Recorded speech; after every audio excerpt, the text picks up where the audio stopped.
Psycho 2 is a 1983 film starring Anthony Hopkins, Meg Tilly, Robert Loggia, Dennis Franz, and directed by Richard Franklin, who had directed the successful film Road Games 2 years earlier. First off, I noticed this film has a lot more comedy than the original Psycho.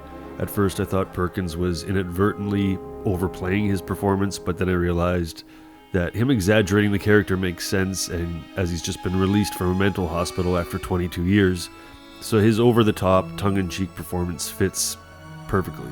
So the whole film, murders are happening around a motel, so the characters and we as the audience are kept guessing who's doing the killing. The screenplay really walks the line the entire film, dropping vague hints throughout, yet still keeping the tension and suspicion palpable. Perkins' resurrection of Norman Bates is one of the main highlights of the acting in this film. His exaggerated facial expressions, awkward mannerisms, and overall unpredictable behavior bring a sort of eeriness to the character while remaining true to the original film's depiction of Norman.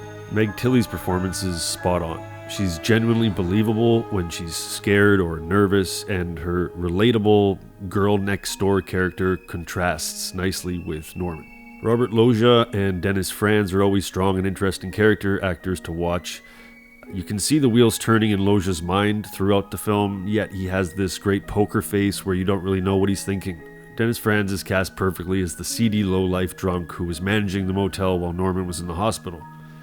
He hams up his performance as usual, but I think that works great for Franz, especially in this role, and you can tell he's having a lot of fun with it as far as the comedy goes. Jerry Goldsmith does the score, which is a major highlight of the film. It's memorable, it stands alone, telling its own story. It pays a little homage to Bernard Herrmann's original Psycho theme, but also adds a whole new dreamlike atmosphere to the Bates story.